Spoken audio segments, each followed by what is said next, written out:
have another key partner for us, Chika, Managing Director and founder of Crossbie, which stands for Cross-Border Innovation Ecosystems.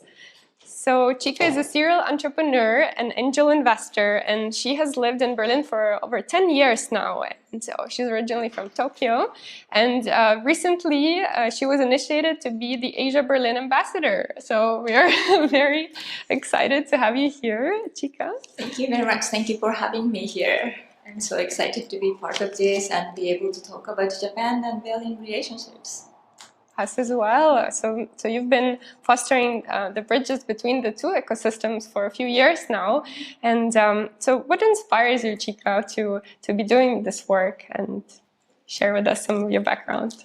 Right. I think for any countries to be part of the global ecosystem, it's really important. It's not really a question, it's about a necessity, and Japan has to be part of it. And I think Japan has been very strong in industries and so on, but after recent development, I am not 100% sure whether Japan is in the ecosystem and growing in this global citizenship together. And living in different countries and having children, I live here with my American husband, and for us it's like, global. We are global citizens, not from Japan. We are originally from Japan. Now we are in Berlin, and they have a heritage from the United States, but be part of whole ecosystem is really important. And living in Berlin,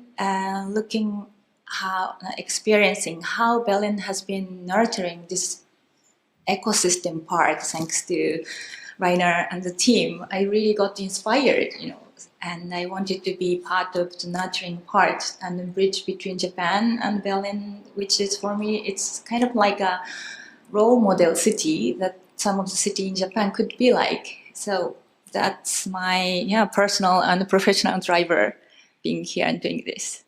Very, very much so. I agree completely. It's also recently moved to Berlin. So you worked with a Japan External Trade Organization and JETRO.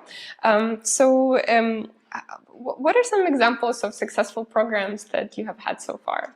Okay, so JETRO is an agency of Trade Ministry of Japan, and they have been helping Japanese trade for quite a long time. But last 3 years, they have a new program called Global Acceleration Hub, and they have 20 cities in the world, and Berlin is one of them. Wow. And we have been working with them, helping startups to come here, and sometimes startups to bring over there. Some of the success stories. So when, I think not only probably startups, but any companies try to go to the different market, sometimes you have, the product market fit you had is not working anymore. And sometimes you might be ready to do pilot in one place, but you might not be there in the new place. So with program with JETRO, we have been helping startups to identify where their stages are and helping them to guide to the right partners. Some startups and companies are ready to meet business partners. Some of them are not.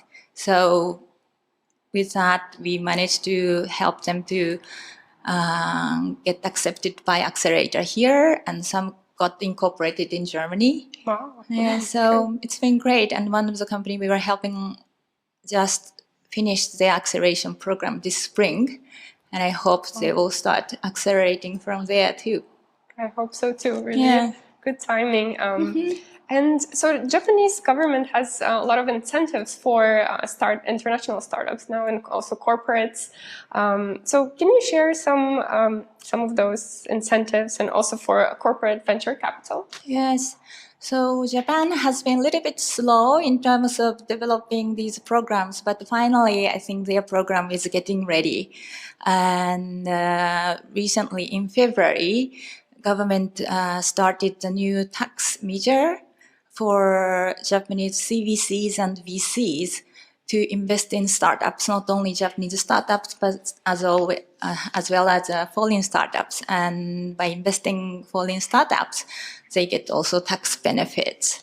And also, if I can talk about more different city initiatives inside of Japan.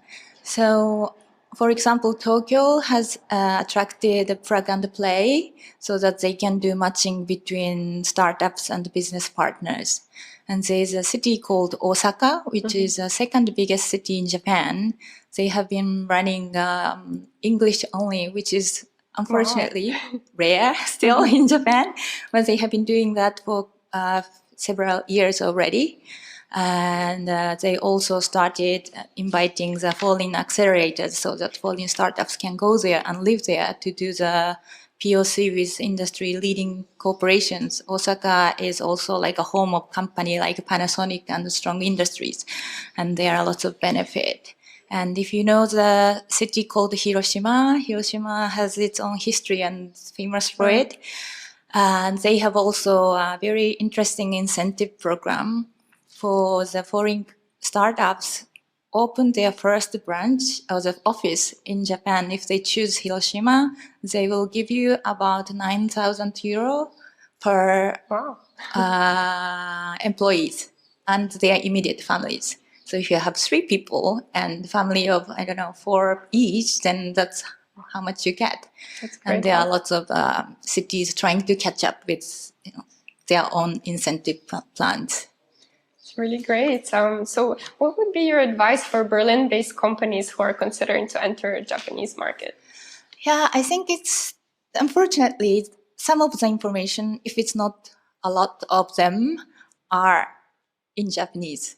It's on the government website and it said for foreign companies, but all in Japanese. So either you you tune into the webinar like, specific webinar like this, or you maybe trust your online translation softwares, or you contact with agencies. And there's so, for example, Next Step Asia is doing market discovery program. This I think their application is in 1 month. So if there are startups seriously considering Japan as a market, maybe they can contact them, then they will get in touch with them to help. This information for our viewers, just to add, so Next Step Asia is run by the German Accelerator, which is also a partner of ours. So really, really great advice. So Chika, you have really great news today about many things. So I heard about your new project, so Urban Smart City Accelerator.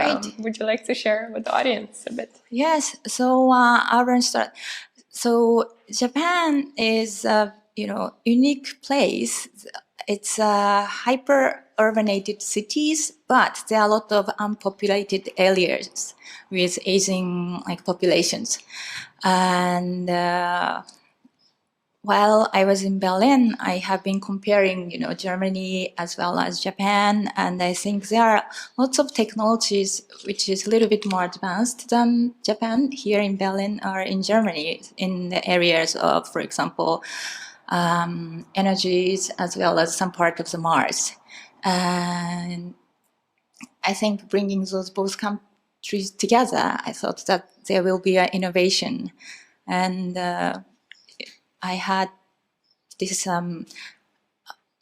really talk with my industry colleague here in Berlin, who is a partner at OIREF campus, not OIREF campus, but InfraLab in OIREF campus, which is a smart city as well as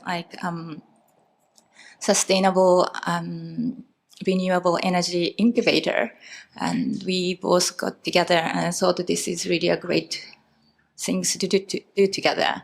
And I think for smart cities, lots of technology hasn't been there yet. But now I think it's really a right time that we can put all the technologies together and cities are ready to start accepting and working on the new regulations together with industry driving startups and partners. Very timely. So if you are based in Berlin or across Europe, also keep in touch with Chika for new opportunities about Japan. Yes, please do. Please get in touch. And so speaking of get in touch, so how can people find you, Chika? Right. I think easiest is probably similar to everybody, like LinkedIn or the website crossbie.com. Very great. So let's check some of the questions if we have from the community. 1 second.